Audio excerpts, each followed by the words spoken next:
Auxiliary Board of Education regular meeting to order on Monday, February 13th, 2023 at 5:30 p.m. Members present are David, Burdette, Kenny, Jennifer, and Susie.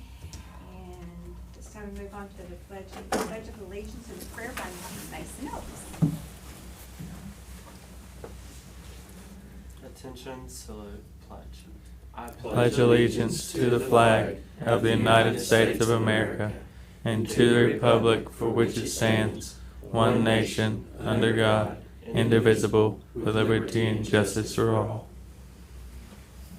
Lord, I thank you for our school board and our superintendent.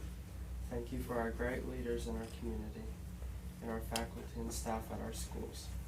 Help everyone get home safe. In your name, amen. Amen. Thank you, Mason. Thank you.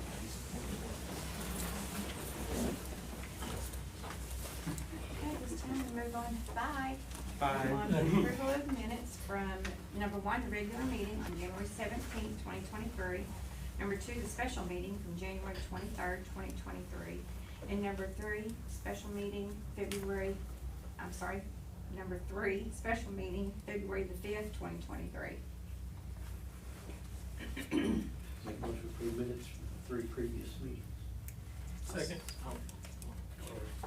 Brett? Motion made by Kenny, seconded by Brett, to approve the minutes of the regular meeting, the special meeting, and the special meeting February 5th. Kenny? Yes. Brett? Yes. David? Yes. Jennifer? Yes. And Susie abstained because I've missed one of those meetings. Moving on to approval of encumbrances. Okay, and we don't have that many, but if you look at the first page, up at the top, 326, and about once a year, we have to order, and it's just a little cheaper to order paper, copy paper in bulk, so that's kind of our yearly, that Admiral Express is our yearly paper purchase. 328, 329, with our 21st Century Grant, there's a required national conference that they must attend, so that's to take care of that, and that's funded. The travel and accommodations are funded through that grant. 333, 334, more for information. These are classes that are, number one, an inspector class, that inspection class, which will be attended by Calvin Wynn, to be able to inspect buses and help us with that. And then also about the same time, Peepo Pemberton going to a class, and that's 333, 334, and then 335, the lodging for that. 339, this is one of those 50% POs we've talked about in the past, where I had Ms. Hamlin split that and just give us half what we would normally use in a year. So Stigler Home Center, we just hit 50% of our normal yearly cost, so that's a good indication. So that 339 is to finish out the year with anything we may need there. 342, Permabound, this is books for the middle school library, and this is their yearly allocation for to purchase supplies that they need in the middle school library. Each site has a similar amount based on student population. Then 344 through 350 are all for conference attended by the listed individuals, elementary teachers, and this is a conference through our Reading Sufficiency Act, and similar to the 21st Century, this is required that they go to receive training on reading sufficiency. On the second page, also, on the first page, there was 338 to Amazon. This is for Chromebook chargers, and that's to be paid for with federal money. And so on the second page, we used up our PO amount for Amazon with that purchase, so that's just an additional amount get us through the year. That's PO number 353. On page 3, on the third page, 70269, this is our payroll encumbrance for the Virtual Academy, and this will cover the Virtual Academy for the entire year. So, and that's Cambridge Garner takes care of that for us. So that will take care of that for the first semester and second. And then 70271, we had on the board agenda to bring Tracy McKee to help with the after-school program and last month, and that's to pay her salary for that after-school program. Next page is building fund. Just had a few. Number 17 is PO to cover any costs that we had back when we did the agreement with the city for our attorneys to produce that agreement and that lease, and to review everything for us to make sure we were where we needed to be. 18 is United Turf and Track, and that they come each year in the spring and spray all of our athletic fields for weeds, so that's the cost for that. And then they'll kind of analyze whether they need to come back during the summer or not. That 17, that was for the park, correct? That part of that Yes. park? Okay. Mhm. The splash pad Yes. agreement. Okay, and then just lastly, the last page, child nutrition, is Brady Industries, and we used up, we had been spending quite a bit, and this has to do with just maintenance, custodial, trash bags, plastic supplies, that kind of thing. So I just had her go on an ad-need basis, so this is a PO for child nutrition for that type of supplies to try to finish out the year. But that's our list of encumbrances for the month. Make a motion, we approve the encumbrances. Second. Motion made by Brett, seconded by Jennifer to approve the encumbrances as listed. Brett? Yes. Jennifer? Yes. Kenny? Yes. David? Yes. And Susie, yes. Move on to other financial reports. Okay.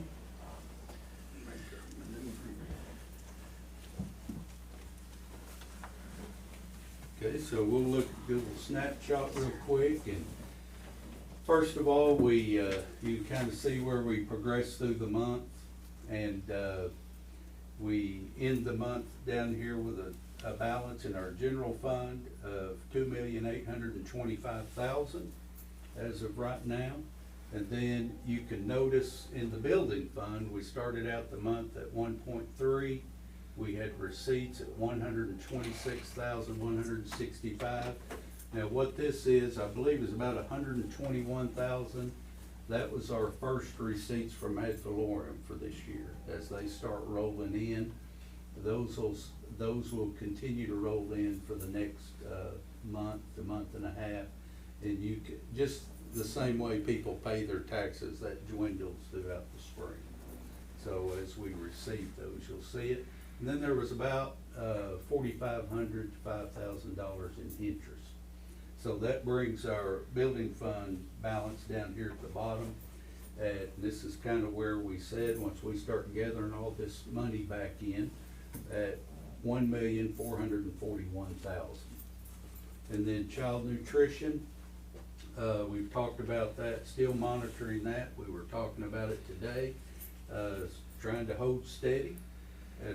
We had a very generous, very healthy carryover last year, and hoping to have that allow to sustain us for 4 to 5 years down the line, and keep all of our payroll and keep that program sustaining itself. And then year to date, we're still in the positive. This is actually showing we're in the good, 96,000 on payroll.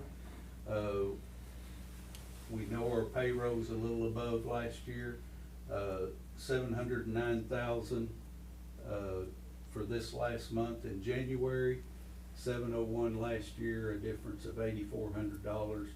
So that puts us in the good so far this year, $96,800. And then bills, we had bills of $76,668 compared to last year at $59,826. We just run pretty lean the last few years, so,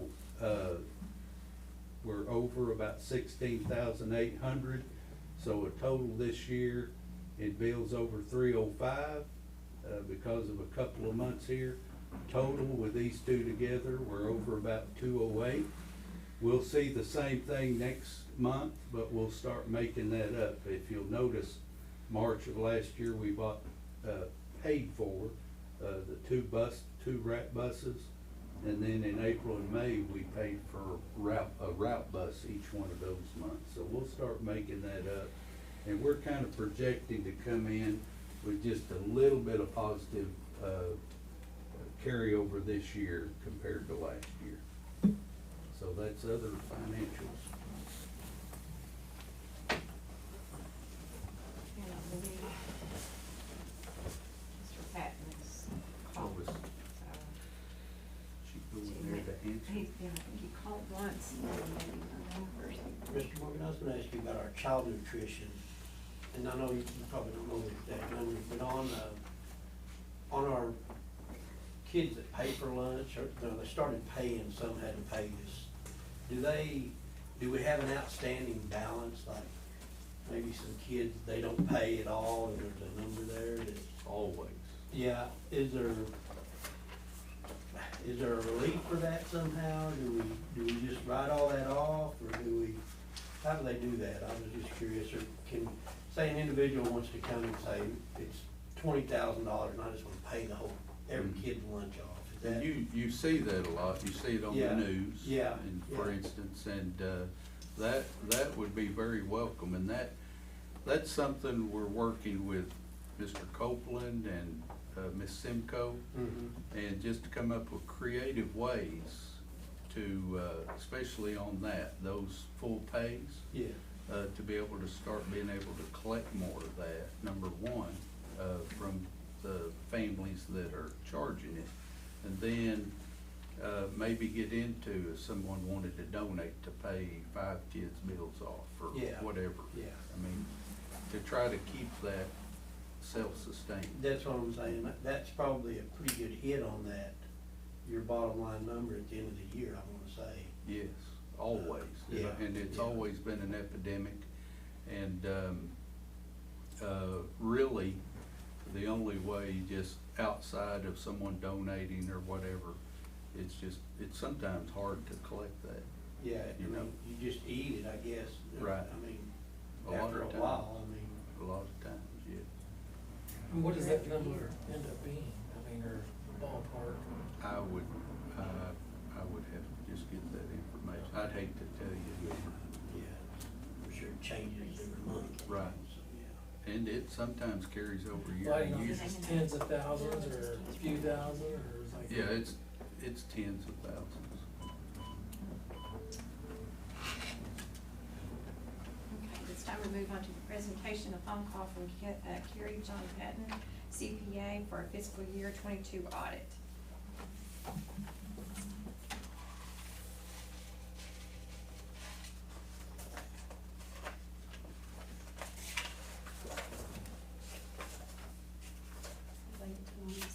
Won't let me pull it from in there. I'll just call it.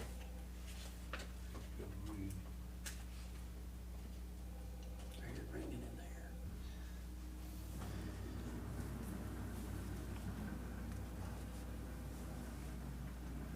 Hey Jan, this is Melissa. I'm gonna put you on speaker now.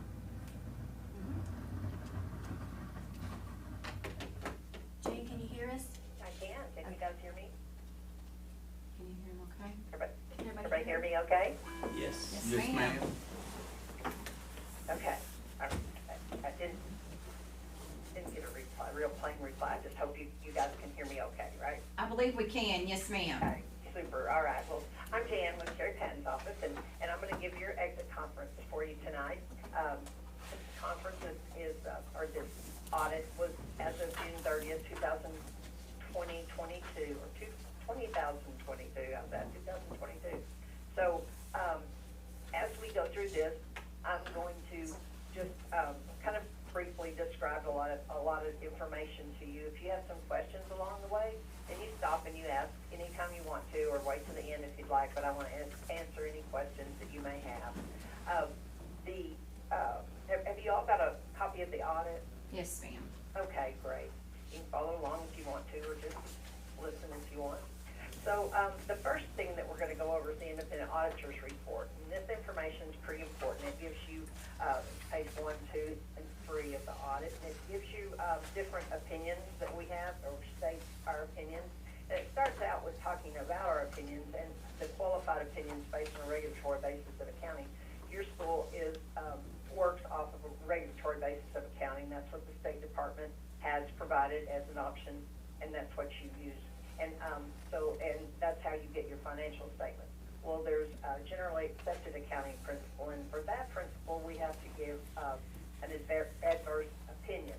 The reason is simple, and it's nothing you guys have to change, because of the regulatory basis of accounting does not include fixed assets in your financial statements, and because of that, the generally accepted accounting principle says you must have those.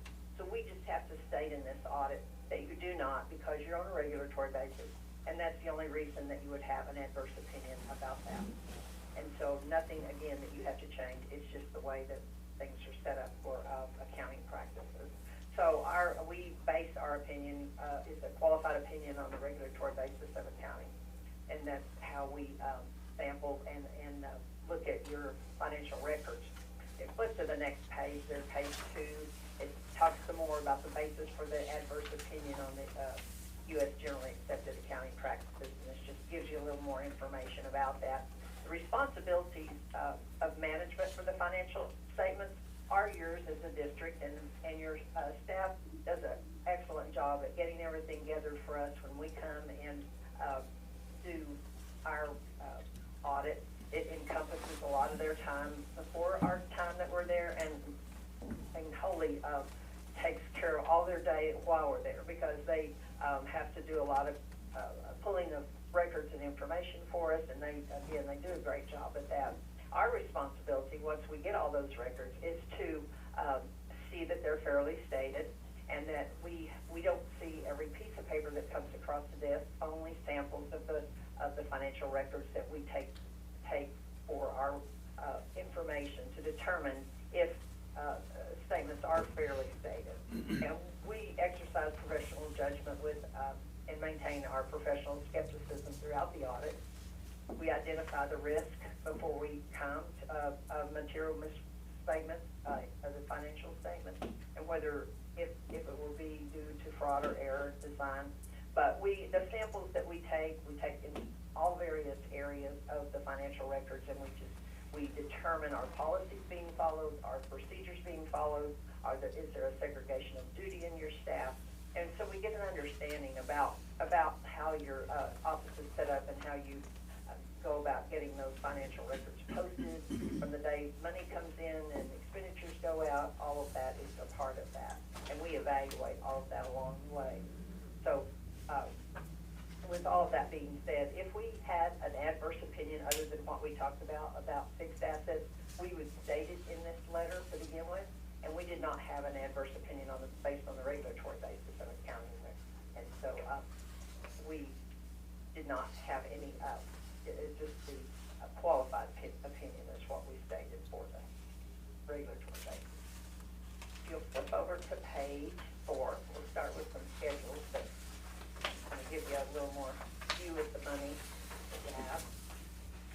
And this is an overall picture of your assets and liabilities. And they're set up in general fund and special revenue column. You see all those various columns that you have across the top there.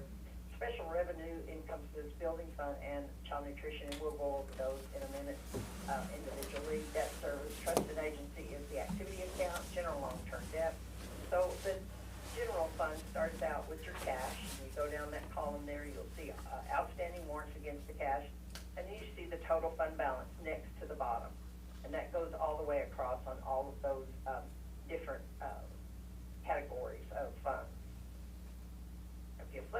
page, to me, this gives you much more of a picture of what happens and it breaks it out into parts for you. So you see, this is a combined statement of revenues collected, expenditures paid, and changes in fund balance. So we tell you about the revenues that are collected. You get this information from the postings that your staff does on their treasury records, and the expenditures that are paid out, same thing. Everything that happens at school has to have a code.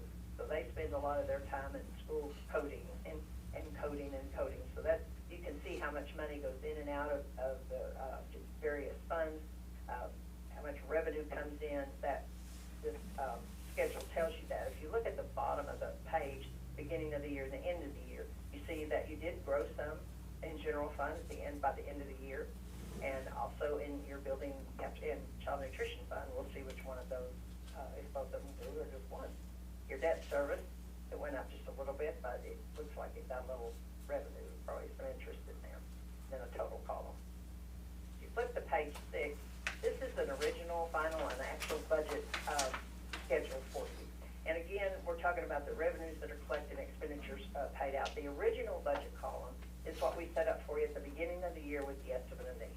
And we take that from what is projected that you're going to be getting for money, and then we base those expenditures historically on what you've spent before, expect to spend this in the current upcoming year. The final budget is the same amount. Both of those columns are the same, and that means you didn't get any unexpected grants that came in that you didn't know you were going to get, and we would have had to appropriate that money for you, but or you would have, but that stayed the same, so there wasn't anything that changed. Actual column is the same as on the previous page. Special revenue, again, we'll do those in separate building fund and child nutrition in a few schedules. That's just the overall view of it. Next part of our audit, the notes to the financials. And the notes to the financials give you a whole lot of definition and information about terminology that we use in school finance. And so, as you go through there, I won't go through all of those with you. You're welcome to read through them if you like. But if you look on page 14 at the top, we'll get out of the definitions and we start in on some of the information that you have as a district, your general long-term debt. And we show the lease commitment that's sitting there. And it's entered into it is a copier lease. This one's a copier lease for your building.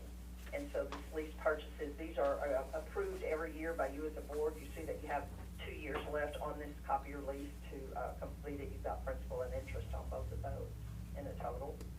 And then middle of the page there, it shows your lease payable the beginning of July 1st, 21, and didn't add anything. You retired, you paid on some of that, and then you have a balance of that $36,834.65 in principal payment. On the bottom, we start employee retirement system, some information about that. You can flip to the next page. These are just some overall information. They come from the teacher's retirement booklet. It's a very brief description of those particular areas.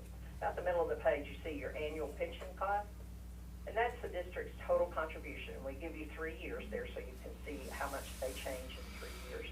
And so for 2022, we had $1,123,130.89. That was a total contribution of the district.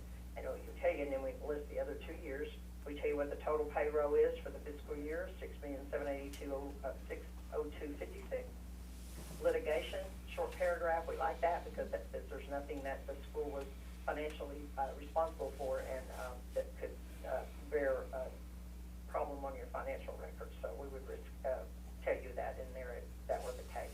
Risk management. This just talks about your workers' comp, and then on the next page is continue your OSEG insurance that you're participating in. Also your public school unemployment compensation account. And your surety bonds are listed there. We check to see that those surety bonds are up to date every year to be sure that they are in the amount that is required by law at least, and that all people that are required by law be bonded. And so we make sure that that's happening, and it is. And the state sees that, so they don't have to worry about that either. On page 17, this is where we break apart that special revenue.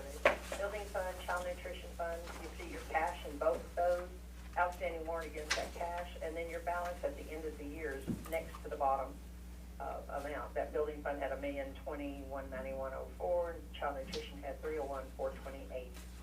Remember, this is 6/30/22.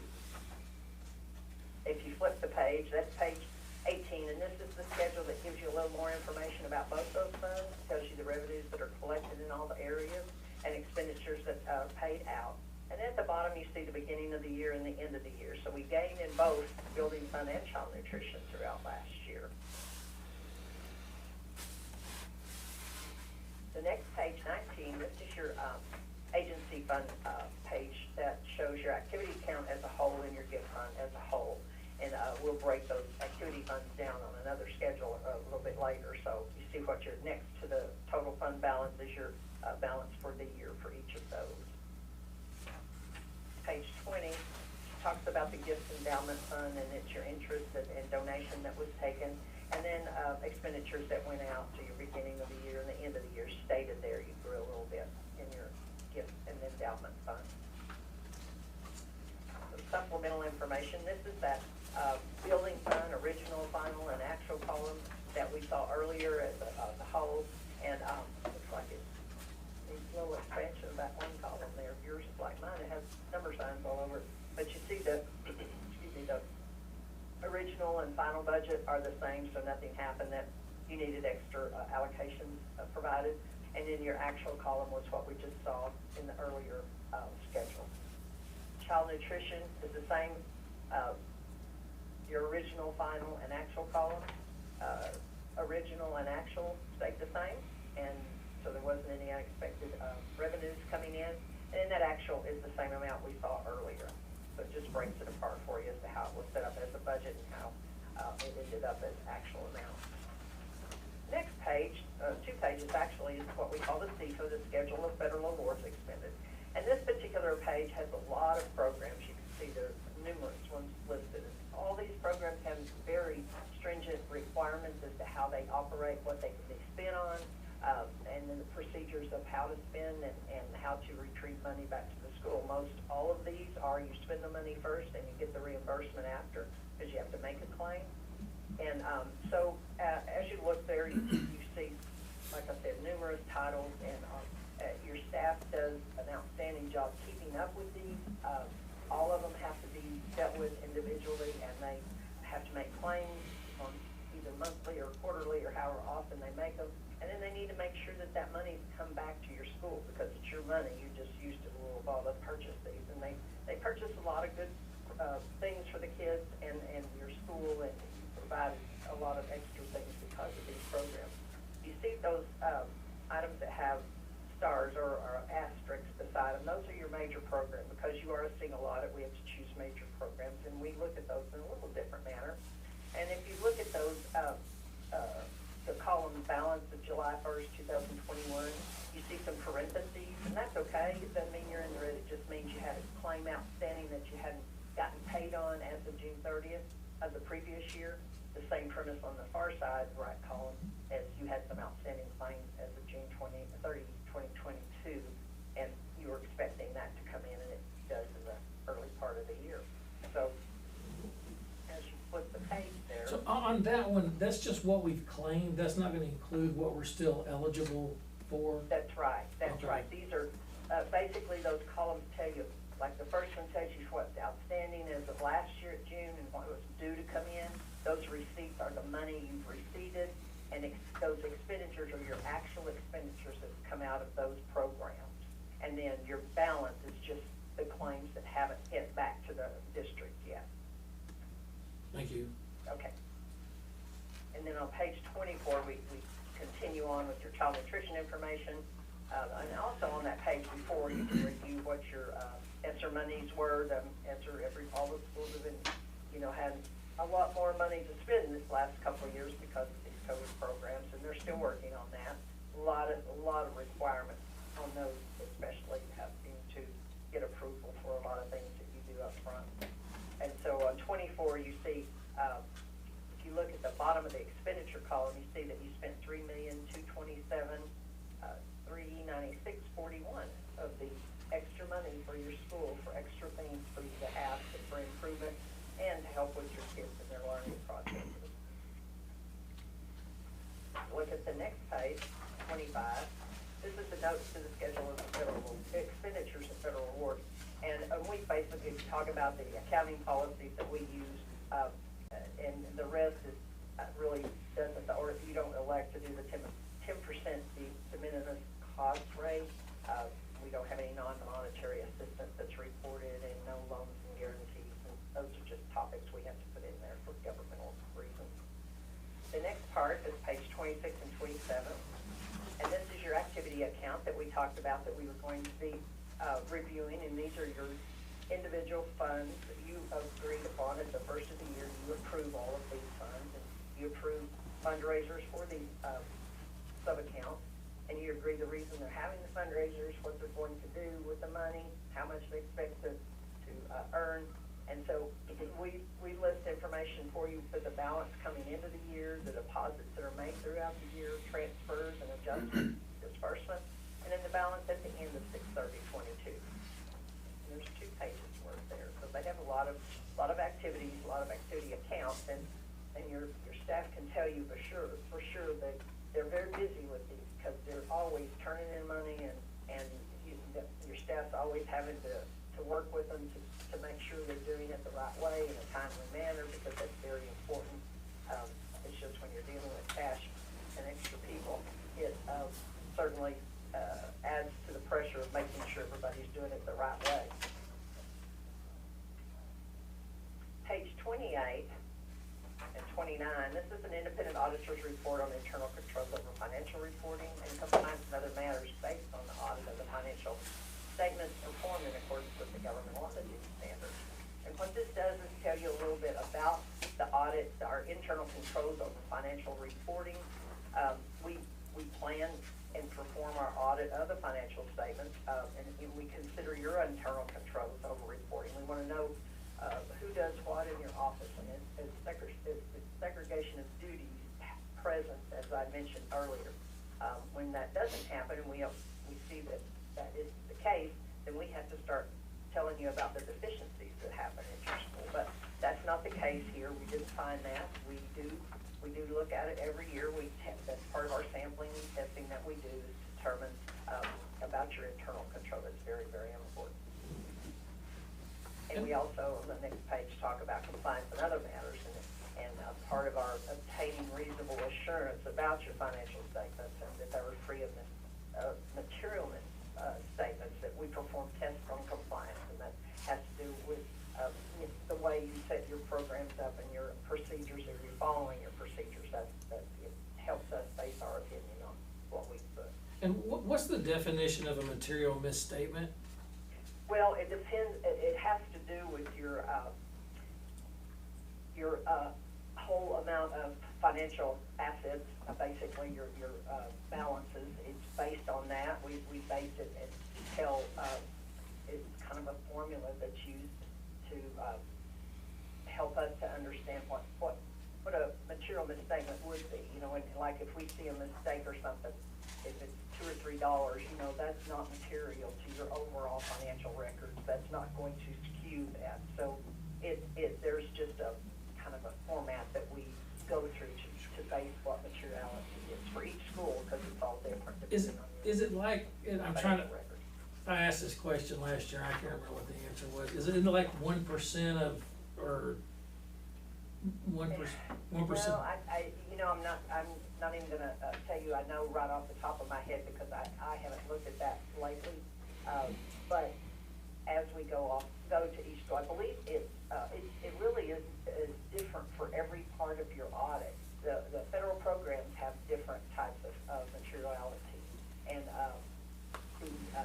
your payroll does, and everything we test, we are determining is it material to the overall picture.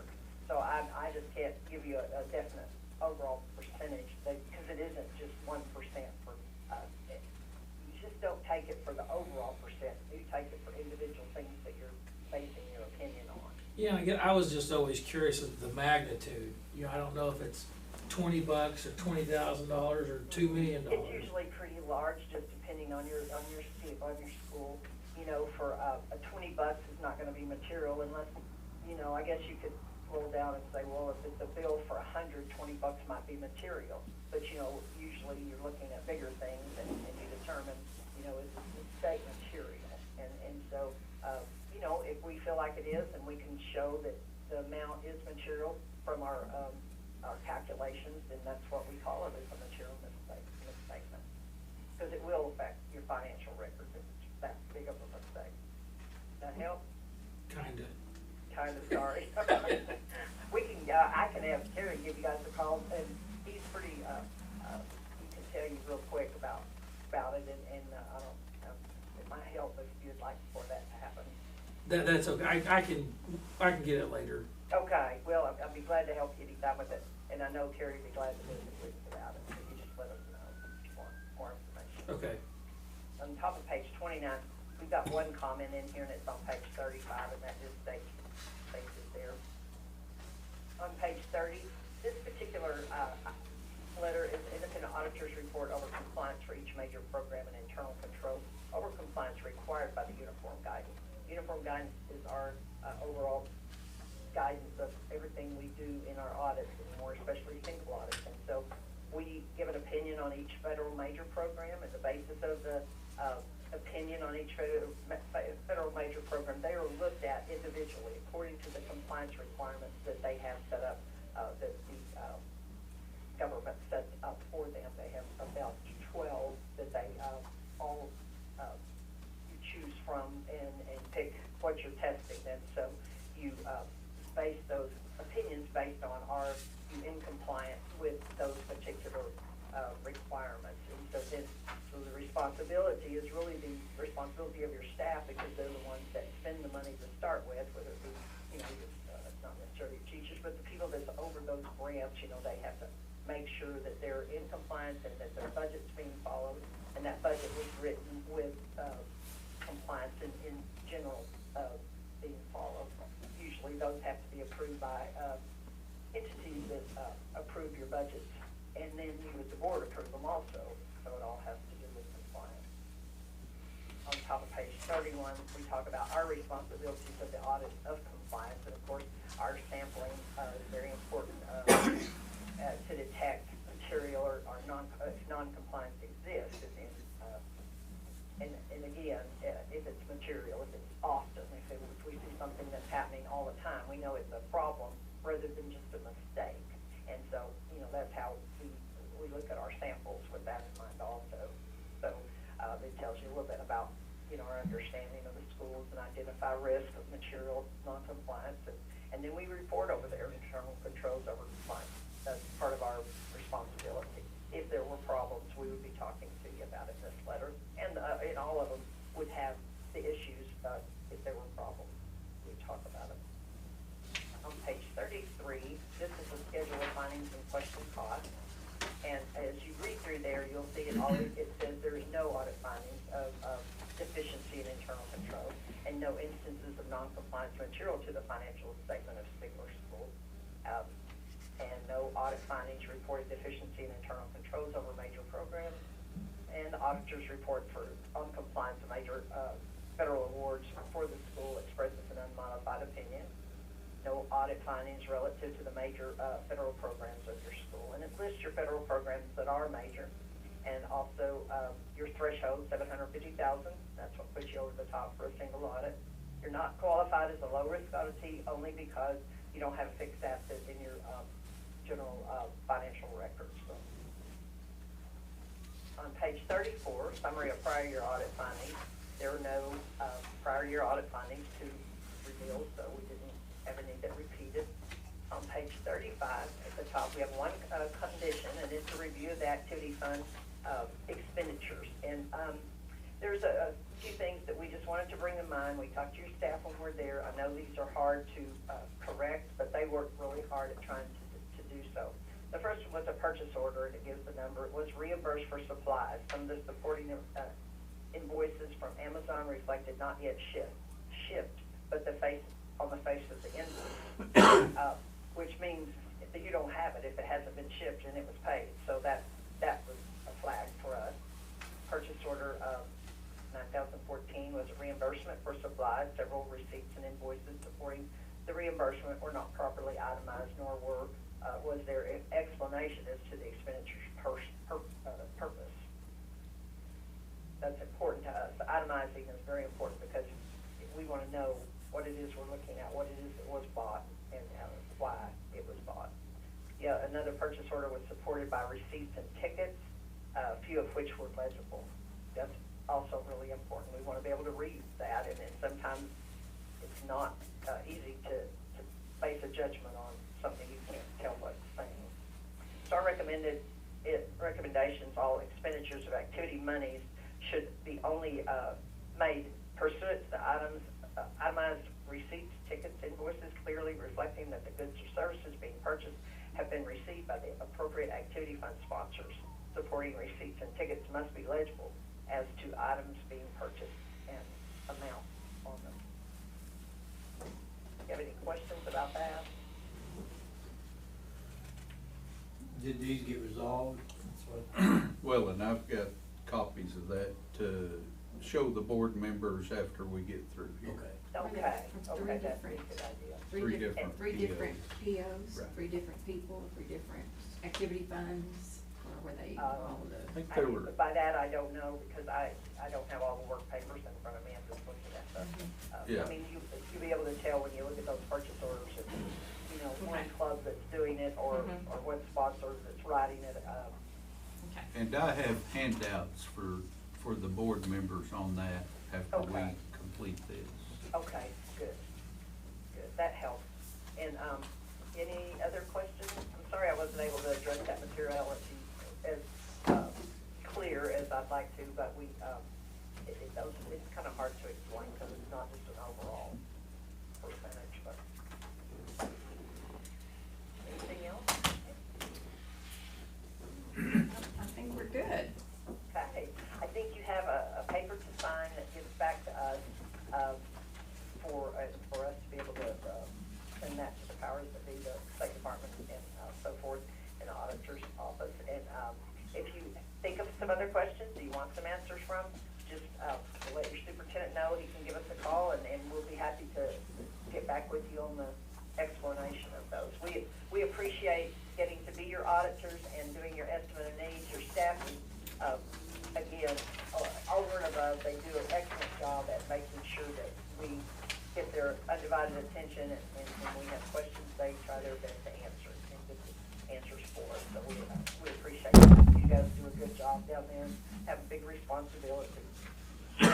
With that, I'm gonna let you continue on with your meeting, and thank you very much. Thank Thank you you. very Thank you. much. Thank you. Bye-bye. Bye-bye. Wanna go over this motion? Well, when we go to the first action topic, and then And then you go, I'll okay. talk. Okay. This time we move on to public comment. Board of Education invites public comment at this point in the regular meeting. A, comments concerning agenda items in accordance with policy BED-R, no one present for that. Information items, A, superintendent's reports. Okay, and just a few things real quick. First of all, we're beginning this week to go to clubs and organizations to talk about our grade school proposal coming up April election. And we have set up right now to talk to all three school sites. We'll be at those 3:30, Tuesday, Wednesday, and Thursday. I think tomorrow at 3:30 is the high school, middle school on Wednesday, Thursday elementary. And then Wednesday, just talk briefly at the Choctaw Nation lunch at the community center. And then Thursday at the chamber luncheon at noon. And then we have a committee of our building mentors that there's a couple of designees on that committee that are working on contacting clubs and organizations within the community to set up times to talk about that proposal to those clubs and organizations. So we have that kind of off the ground. And then if I can remember, myself, Mr. Whitson, Cody Dawson, our ag teacher, and then, one trip, Mr. Kettles, went with us. We went to Beggs Schools, Coweta, Keys, and then lastly Podo, to look at ag complexes, to get ideas. Michael Riley, the architect's coming later in the month to sit down and, scratch this all out and, kind of see the ideas that especially Cody, saw. And, and kind of put together a plan. We patterned ours, for bond purposes after, financially, we patterned it after the Podo campus. But, I think we really, I would think, and I would yield to Mr. Woodson, we really like Beggs, their complex, the way it was set up, the A layout. lot simpler. Right, and straightforward, had 3 classrooms for future growth within the same, I think, square footage as what we were looking at. So, have that to look at coming up. And then, we, also, just at the schools, we had, we have district basketball tournament this Friday evening in Boldface, 6 o'clock for start time. The girls at 6 and then the boys approximately 7:30, and that's, versus Eufaula. So, that'll be interesting, be exciting. So, and then also, just a shout out, this last weekend, our young man that did our prayer and pledge tonight, Mason, was a part of this. And our, speech and debate team went to the high school, invitational speech and debate tournament and won it. So, they have one more contest before they go on to regional, so we wanna show them our appreciation. So if you see any of those at church or at ball game or something, you know they're on that speech, team, or that, coach, Casey Parsons, then, give them a pat on the back. So they're doing a great job, along with a lot of other teams and organizations within our district. So, superintendent's report. Okay, it's time to move on to action topics. Action topic A, consideration of approval for the fiscal year 22 audit. Are we gonna discuss this as part of that, or what are we? Yeah, right now. I was Okay. waiting until the action. Okay, okay. So, she stated right there at the end, and I wanted to, because anything on an auditor's report sounds bad. So, but what they do is on a condition, what they're doing is telling you, hey, you need to do this a little different. So it's not an exception on the report, it's a condition. And then we will basically say how we're gonna correct it. Now, I only made one copy of this. Now, number 1 was, purchase order 9022 was a reimbursement for supplies. Some of the supporting invoices from Amazon reflected not yet shipped on the face of the invoice. And I'll pass this around, like I said, it's several pages, in which he said some of the invoices, this was a PO for reimbursement to the president of the Booster Club. And I'll pass this around, you can see what the various reimbursements were for. And then I highlighted, I think it's on the back here, I highlighted, you'll notice what they did. I had to read on it before I figured out what they were purchasing, but it was supplies for the fogger for, when they come out of the helmet on Friday night. So it took me a little while to figure that out. But, we notice here where it says okay to pay down here, and that's kind of general practice. If that, sponsor or, supervisor, once they get an invoice, they mark okay to pay, mark it, date it, sign it, and then that gives Lindy or Miss Hamlin the authority then to pay that invoice. And, we need to not do this, but this one up here said not yet shipped. we signed it okay to pay, and then we did that. So that's the condition on that 9022, and then, and there were two expenditures on that. There was one for $58.89, and then, and these are all dealing with that fogging machine. And then a separate one for $160.34 on that. Yeah, about $210.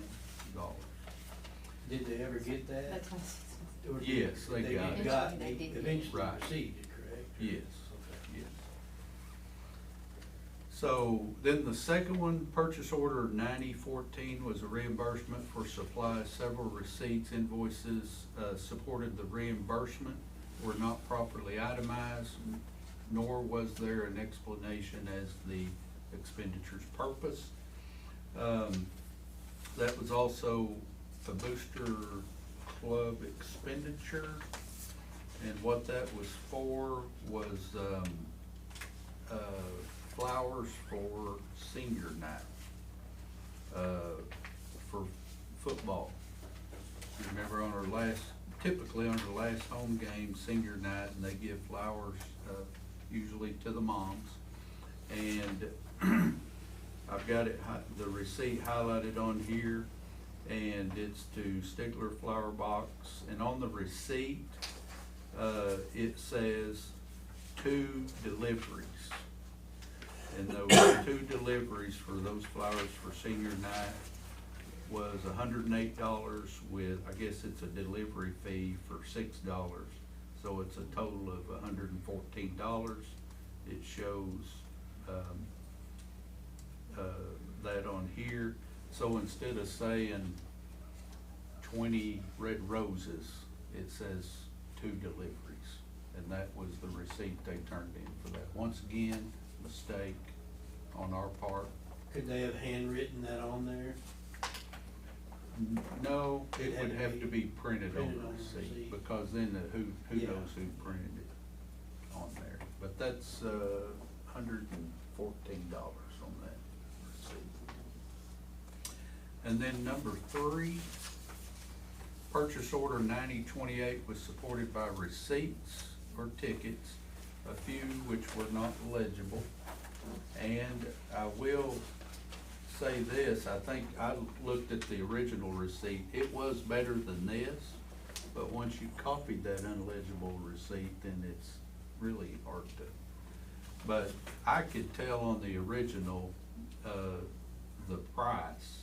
I can on here, but you can see it is pretty, and you can't tell the itemized portion of it. Now, I could see the total on Lindy's original receipt, but I couldn't see the itemized part of it, and that's kind of what they're talking about.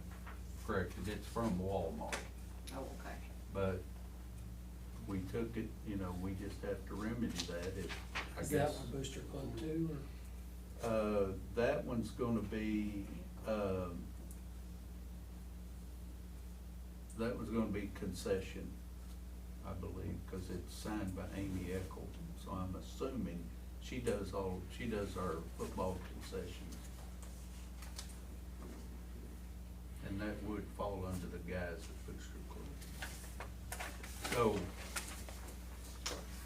How many receipts do you think that you get in every year from our athletics and all that?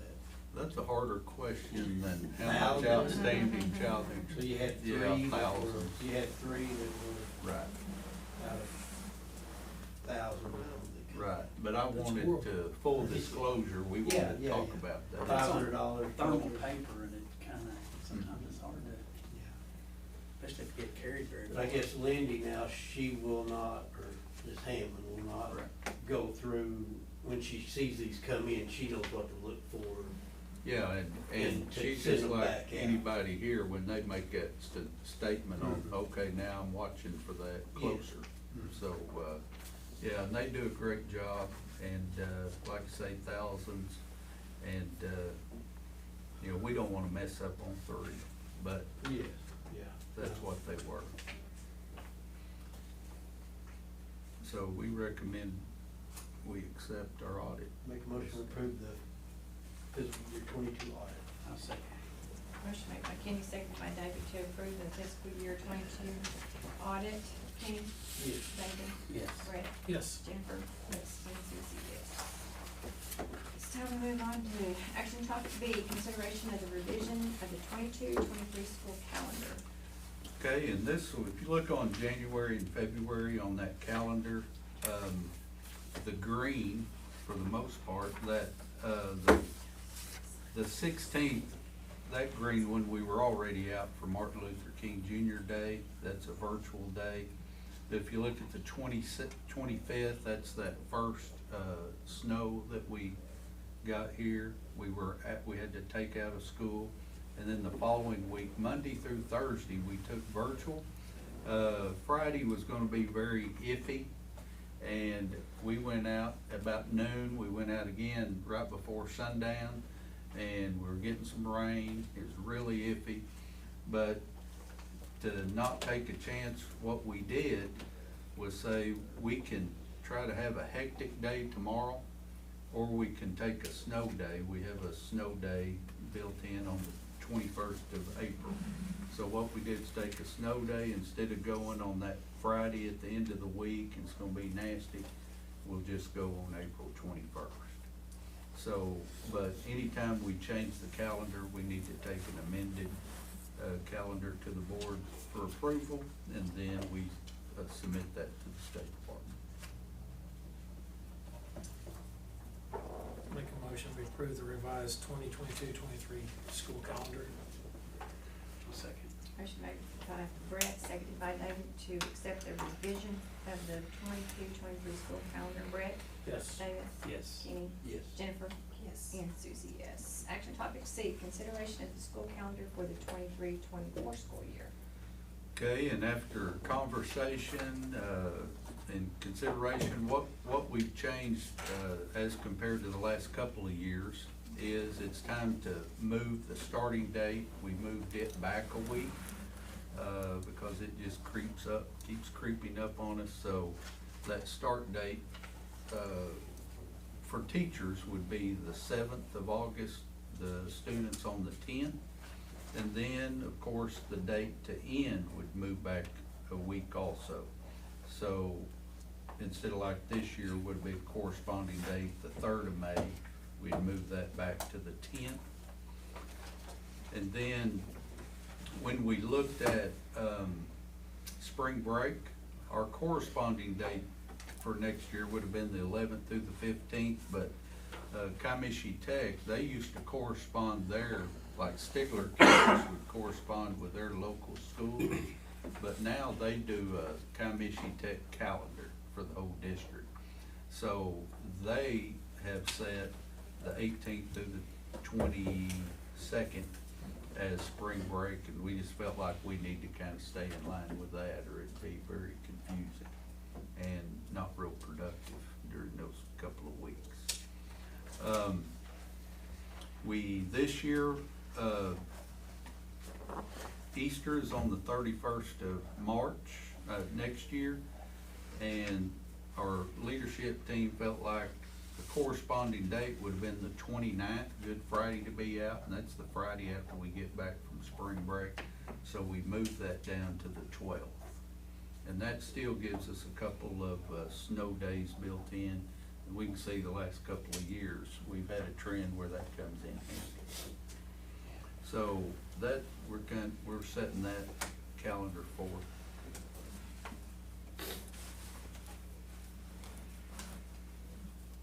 Make a motion to approve the calendar for the 23-24 school year. Second. Motion made by Kenny, seconded by Brett to approve the school calendar for the 23-24 school year. Kenny? Yes. Brett? Yes. Jennifer? Yes. David? Yes. And Susie, yes. Action topic D, consideration of college remediation report and dropout report. Okay, and if you remember, we typically, I'm sure this is the front of your mind, but typically we do this about October. Up until last year, we had to wait for information and stats to come in, and same thing this year, and finally emailed the Office of educational quality and accountability, and you have the email in front of you. But a little bit of explanation there. When we talk about dropout report, typically we give you a 4-year cohort report, which is this year not gonna be completely apples and apples. A 4-year cohort dropout report is gonna be, they're gonna take one 9th grade class and follow them all the way through high school. And they're gonna see how many of that class drops out, basically. Last year, we were about 7.2% on that cohort, on this same report last year. This is gonna be apples and oranges just a little bit, but for the, ending 21, and if you'll, the graduating class, or the 9th through 12th grade class in 21 had a total dropout rate of 3.2. If we get that cohort information in and it's provided to us, then we'll provide that to you at a later date. But this 3.2 is just gonna be in the school year 2021, that group of freshmen through sophomore, or seniors, what was their dropout rate for that year? And that was the year, if you remember, it's a little high, but that's, if you remember, we just getting into the COVID era there and the pandemic, so we kind of expect that.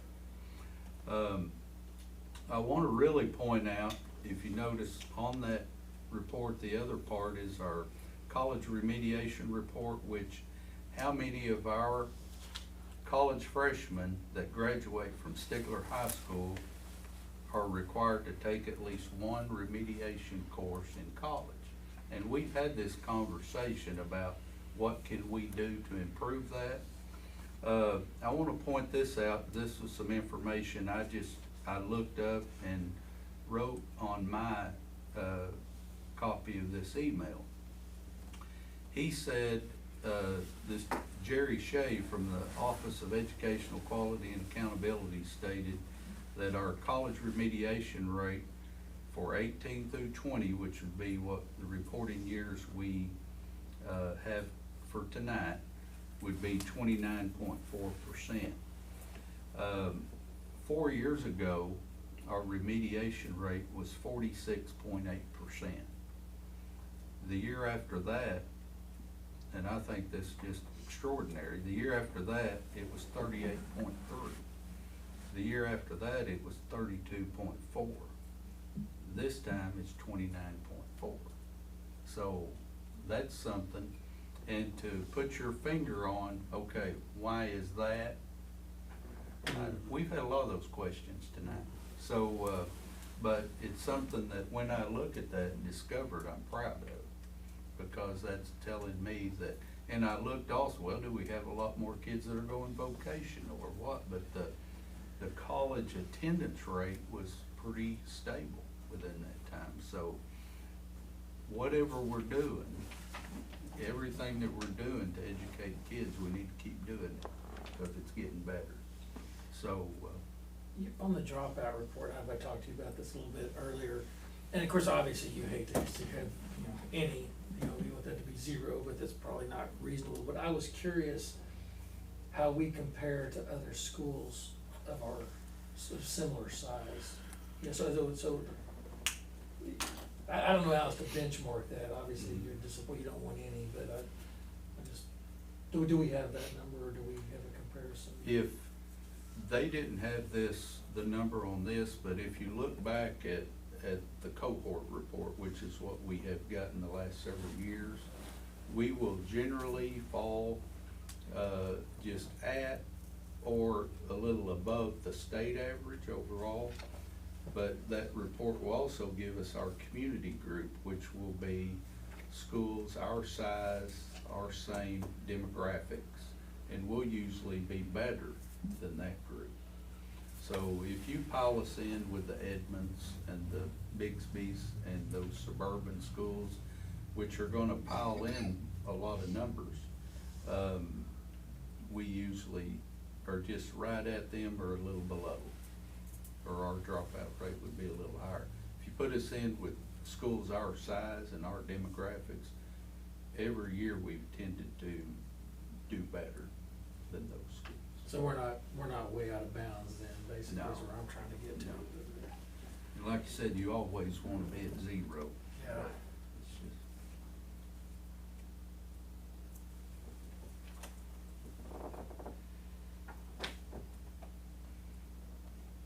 Need a motion for that.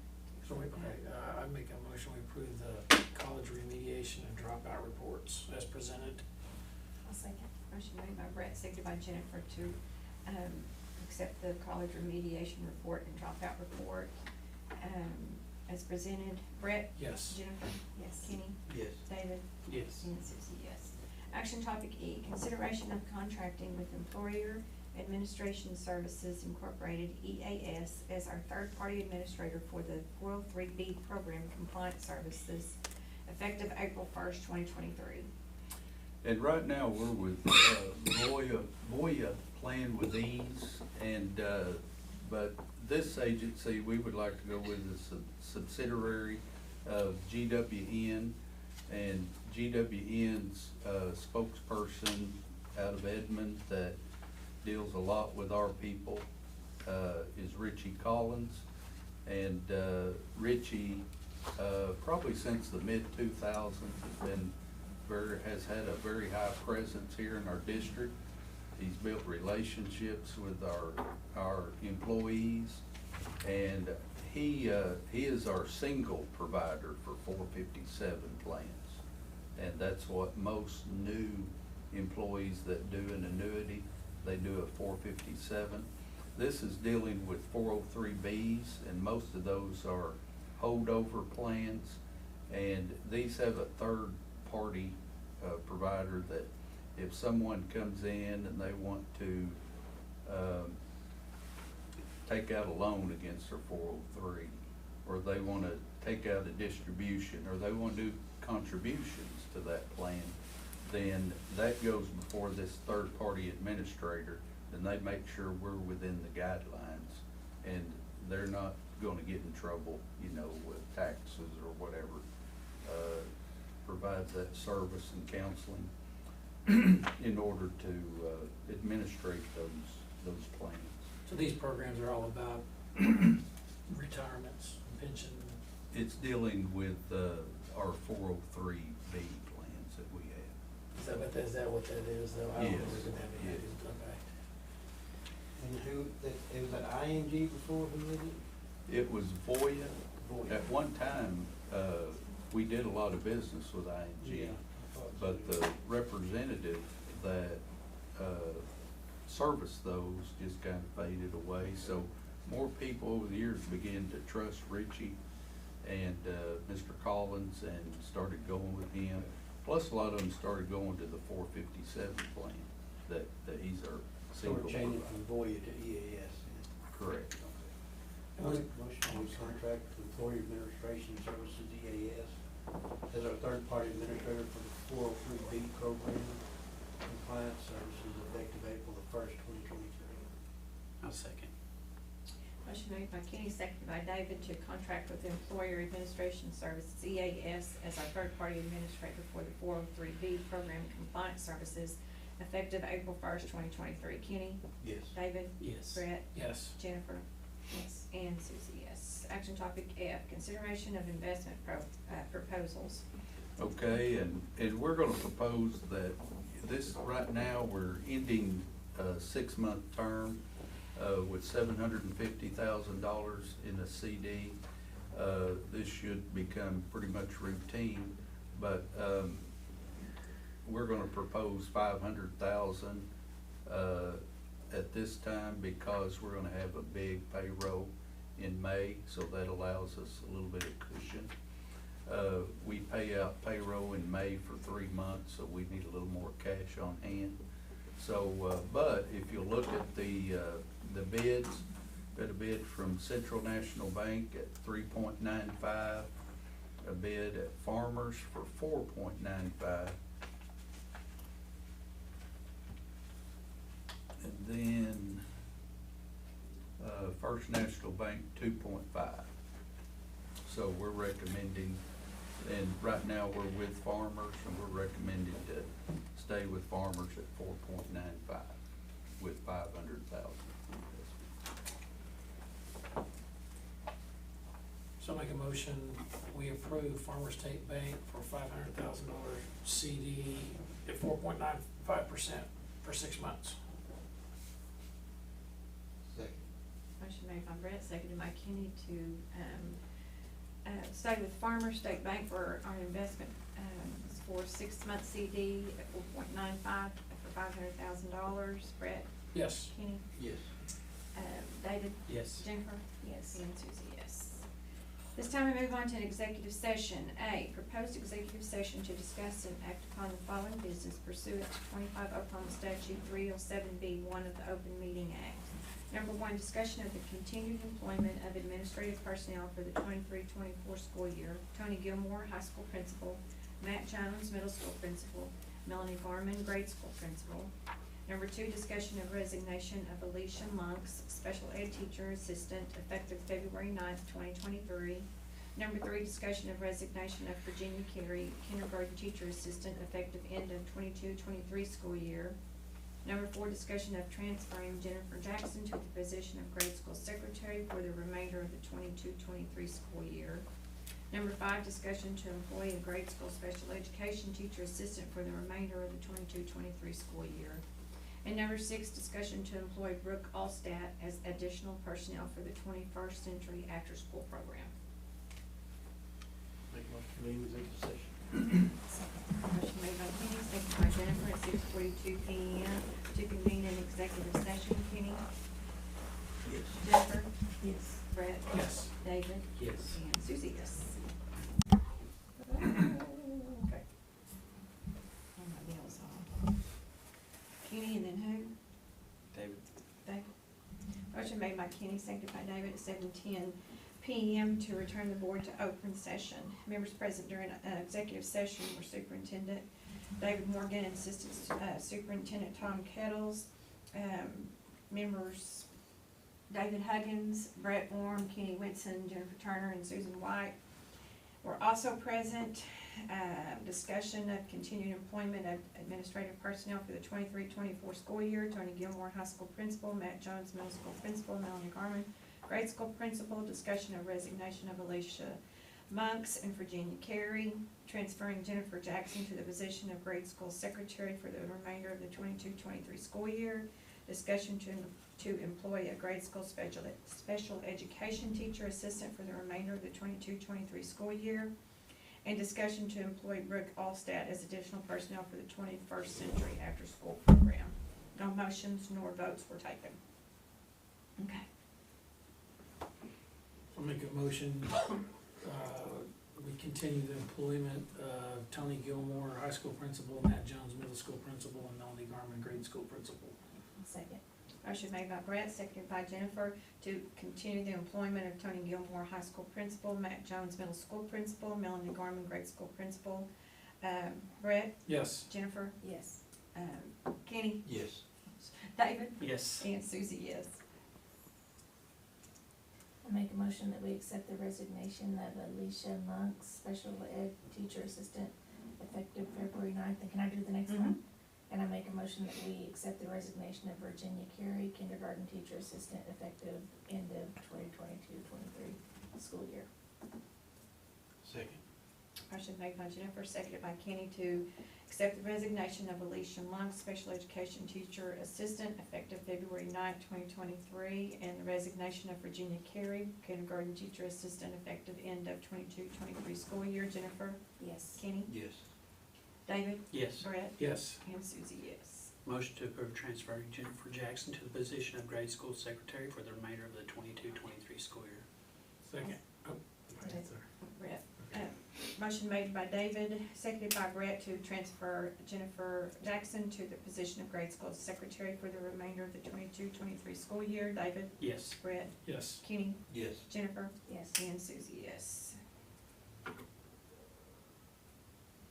Motion to approve the employment of Tracy Go ahead, sorry. McKee as grade school special education teacher assistant for the remainder of the 22-23 school year. Second. Motion made by David and seconded by Jennifer to employ Tracy McKee, a grade school special education teacher assistant for the remainder of the 22-23 school year. David? Yes. Jennifer? Yes. Kenny? Yes. Brett? Yes. And Susie, yes. Make a motion to employ Brooke Allstate as additional personnel for the 21st century after-school program. I'll second. Motion made by Kenny, seconded by Jennifer to employ Brooke Allstat as additional personnel for the 21st century after-school program. Kenny? Yes. Jennifer? Yes. Brett? Yes. David? Yes. And Susie, yes. This time we move on to new business. No new business. Okay. I'll make a motion to adjourn. Second. That's my favorite one. Brett. Motion made by David, seconded by Brett at 7:14 PM to adjourn. David? Yes. Brett? Yes. Kenny? Yeah. Don't do that. Took my mouth full. Yes. That was an Susie, important yes. one. Next regular meeting, March 6th, 2023.